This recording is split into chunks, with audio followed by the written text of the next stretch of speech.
Hey everybody, welcome to another Two Bear Arms channel broadcast. Today we're starting off with trigger time, and we're going to talk a little bit about some HK products and then also the modifications that were just done on one of Deuce's personal guns. I'm CC. I'm Deuce. And here we go. So I just want to point out real quick today that we did not plan to dress alike. We did not plan that. We do not call each other in the morning and confirm. We just have very similar apparel because we shop at the same places. Absolutely. Yeah. Absolutely. Oh, so love the new We shirts. have access to the same type of clothing. Yes.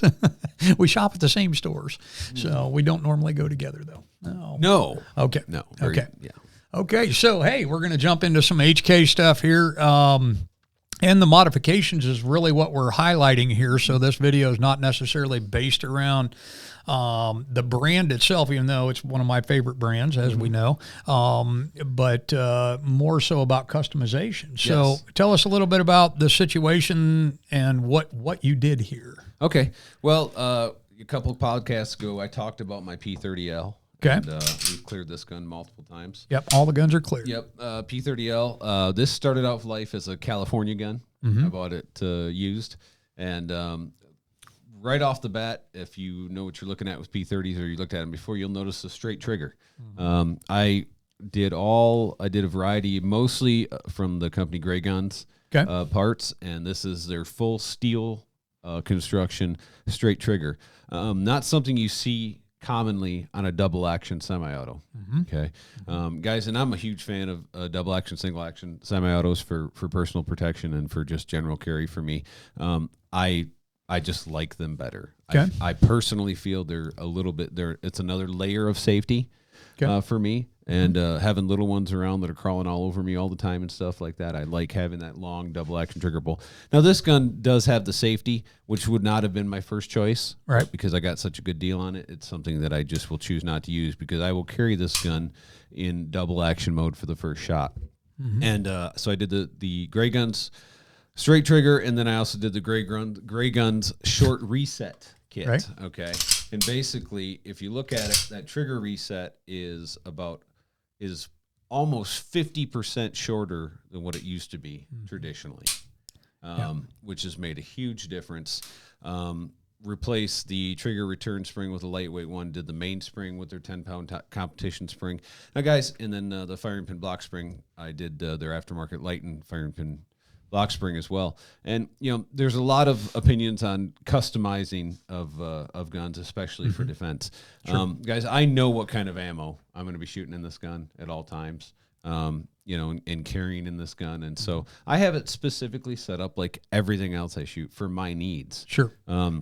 If you're a guy that is going to buy whatever 9 is available to him, it could be steel case Wolf, it could be Federal Premium, it could be anything. But if you're, then you should maybe throw that into consideration when you're doing certain modifications. That being said, if I wanted this gun to be, I've not had any reliability issues with it. I shot it quite a bit yesterday. If I wanted this gun to be 100% with all brands of ammo, a simple 2-minute mainspring swap would get me there. Sure. So sure. And when you talk about the customization, you touched on it there just for a second. There's been the wives' tales, I guess, for lack of a better term, don't customize your carry gun because, if you're in a shooting and then you've customized the gun, they're going to use that against you in court and all this.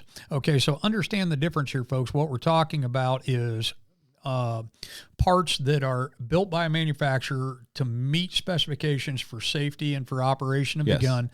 And it enhances the operation of the gun. But these are done by manufacturers. What I think the wives' tale got out of control is, if you go in and you're in your own personal garage and you're building parts for your guns and it, changes a semi-automatic gun to full auto, number one, you're in trouble with the ATF and federal government, but number two, you've modified it to be a much more dangerous weapon.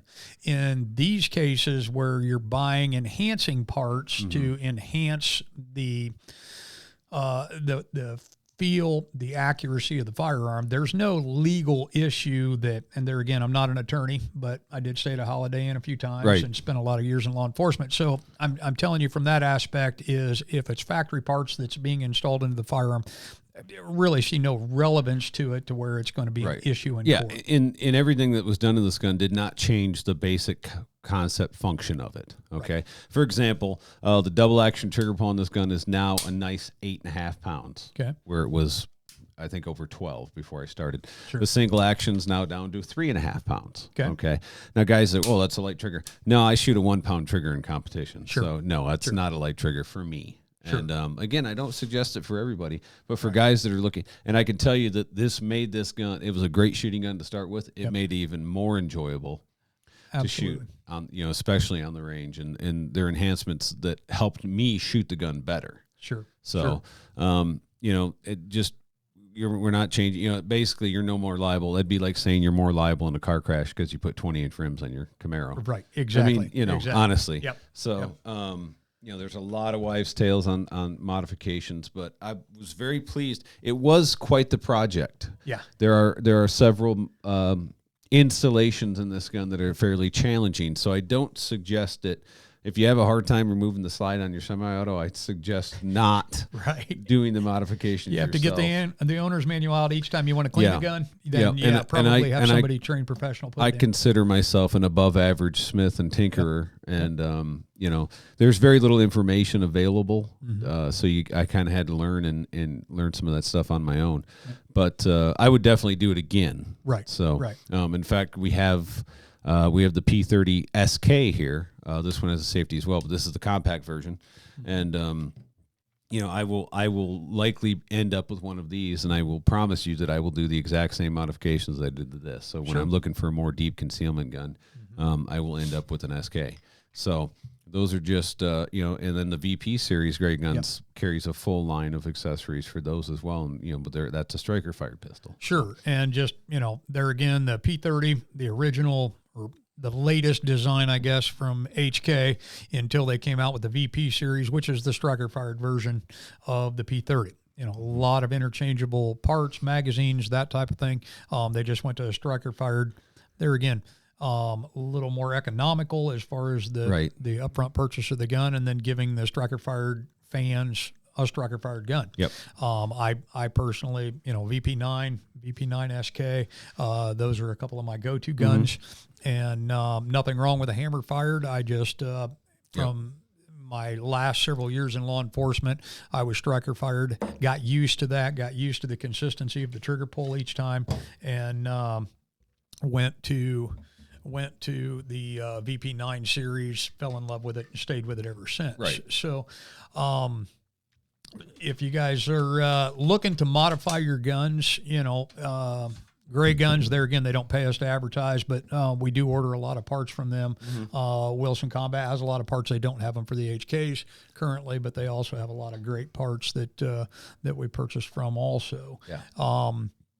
And stop in and either talk to us or if you're not local, find a good gunsmith in the area. Talk to them about the modifications. Talk to them about the investment. Talk to them about the amount of time shot, and whether you're using the gun for defensive carry or if you're using it for competition shooting. That all plays into the parts that you would want to put into the gun. Maybe. Absolutely. So, any other information you want to give on? One of the nice things that I think is great, and I know that Glocks have it going on too, but HK, the VP9 mags also fit the P30s, which is, again, we've talked about it before. When we travel together, that's that's pretty cool. So. Yeah, and for those that have missed that episode, what Deuce is referring to is, my travel gun, and you can look back on some other episodes when we talked about bug out bags, and the short-term bug out bags or the long-term bug out bags. Even like yesterday, I went to Indianapolis for the day. To see my new grandbaby, actually. Yeah. And, but in the back seat of the truck, there was my little, my smaller bag that I had here on the show here a while back. Had my VP9, had, I think 8 extra mags in there, and it was just in the back seat there, in case everything goes wrong in the world. So to have that availability and to be able to switch that, when you and I travel together, whether you're carrying your P30 and I'm carrying a VP9, all the magazines are interchangeable. Even with the SK, of course, that makes that an extended magazine because the grip frame's shorter, which makes no difference in an emergency situation. Right. Let it be extended. So that's a fantastic functionality of the entire line of the HK carry pistols. The USP, which is the predecessor to the P30s, they are not interchangeable, just for people's reference. It is specific to the P30 line and then also the VP line. So kind of a great system that they have there. And they go from 10-round magazines in the states that are run by communists to 21-round magazines available for their tactical and their long frames. But there again, those will fit in any of these also. Yep. So great choice in guns, folks. So any other information on these? How are you carrying that? Are you carrying that in I have both a 4 o'clock carry holster for that for outside the waistband, and then I also have an appendix carry. And when I appendix carry, one of my mags right here, defensively right here. Obviously, when I carry appendix, I do go with the 17-rounder because the 20-rounder sticks out from my body. Yeah. I'm thin enough now to the point where it kind of sticks out like a sore thumb. So I go with the 17-rounder. Sure. But my preference is to carry that appendix. Okay. You know, when I'm trying to conceal my, I've gotten comfortable enough where my preference is appendix. Sure. So. Sure. Wonderful. Yeah. And we also, on our range here at Two Bear Arms, we do have the VP9 series. We have a rental gun available. So if you want to come in and just try the functionality of the guns, whether you decide to go striker fire or hammer fire, but we do have the striker fire VP9 in stock for range testing and for rental. Yeah. And folks can come in and try that out. So ask around at your shops, to try one out ahead of time.